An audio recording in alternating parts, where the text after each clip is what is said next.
Hello guys, welcome back to Keep Moving Uncut. I'm Dr. Tiffaney Hunter and I'm a doctor of physical therapy, and Keep Moving Uncut is a channel all about keeping you moving, healthy, strong, fit, and keeping you really just getting back to doing the things you love to do.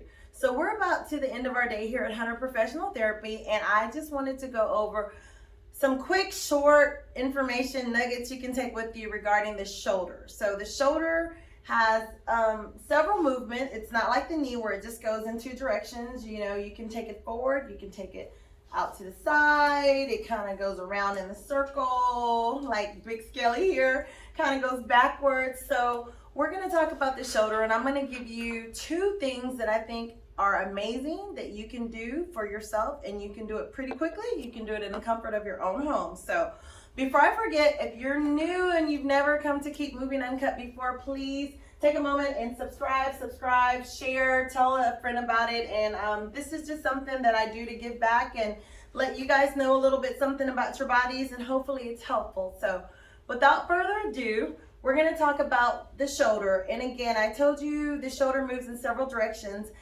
Some of our patients that came in today, we've had about 6 or 7 patients with shoulder injuries. Some of them have bursitis. So there's a bursa in between your head of this humerus and where it attaches right here to your shoulder blade, this scapula, and it's right in the middle. And bursa, it kind of cushions everything, keeps everything gliding and moving smoothly, but itis means it gets inflamed, so that's when it becomes bursitis. Also, there's tendonitis. There's so many rotator cuff injuries you can have if you're doing a lot of repetitive overhead things. We had a baseball player that plays entrepreneurials. He's throwing balls constantly, and so he's developed a rotator cuff injury. Also, besides bursitis, there's impingements. So that's when sometimes you're moving your arm up and it feels fine halfway up, and then the other half it's uncomfortable, and usually there's a nerve that's getting pushed on by these two bones, and that's what causes the impingement. Same thing can happen out to the side. You can raise your arm up about halfway, it feels comfortable, and then as it goes further up, ooh, you kind of start grimacing. You know, ask a patient to raise your arms up and do this, and then they're fine, and then they get here and they start like kind of squinting, and I can tell, okay, that's it's hurting quite a bit, and there's a good chance you have an impingement. So there's 2 exercises that are great for them that you can do in your own home, and these exercises can work for all of those injuries. So the first one that I love is very simple. If you go see a physician, they may suggest you go to physical therapy, and they say until you start physical therapy, they may say start doing pendulum exercises. And pendulum just looks like this. You're gonna lean over, hold on, and secure yourself when you're holding on to like a desk or a bed with the side that's not injured, and you're just gonna make circles with your other arm. That's causing a distraction, and it should feel comfortable. It gives you some relief. As you're going around, you can go clockwise, you can go counterclockwise with it, you can go side to side, right and left, and even forward and backwards.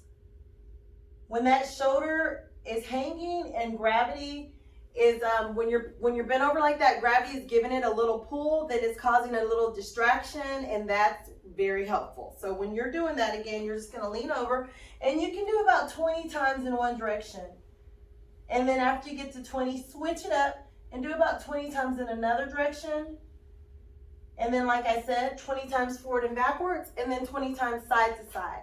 So that's one thing you can do. It should feel very comfortable.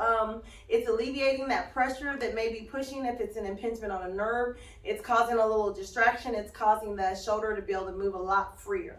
So the next thing is, if you have a stick or a pole or a cane, a broomstick, you're gonna take it, if it doesn't have something like this rubbery on it that's gonna keep it from sliding, grab some shelving paper, you know, the kind you put your dishes on, and put it underneath it, just so you don't hurt yourself. I don't want it to slide. But you're going to just stand near it, keep your shoulder straight, and you're gently gonna just take a few steps back and lean forward.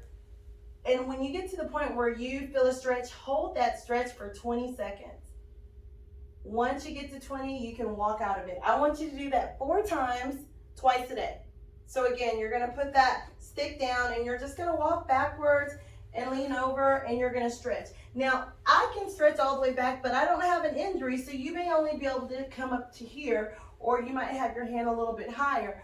Now, what you'll notice is that the further you can stretch out, you're getting that full range of motion, and that's what you're looking for. So again, you're gonna put that cane there, keep your elbow straight, and just kind of slowly step back as much as you can. When you feel the stretch, hold it there, hold it for 30 seconds, and continue to do that stretch. You should be able to do that within your pain-free range. I can't stress enough, if you start to feel pain, stop the movement, stop the exercise. A bonus is that ice pack. Grab an ice pack, and when you start to feel that discomfort right away, put that ice on it, relax it for 20 minutes. Later on, take it off. That's gonna bring down that inflammation, and again, that bursitis causes inflammation, tendonitis, rotator cuff injuries, everything that you can do with that shoulder when you're having that pain. Cooling it down 90% of the time with an ice pack, 20 minutes will help tremendously. So do not forget to do that. All right, I'm gonna get out of here. Again, I'm Dr. Tiffaney Hunter. This is Keep Moving Uncut. I'll see you next time. Thank you.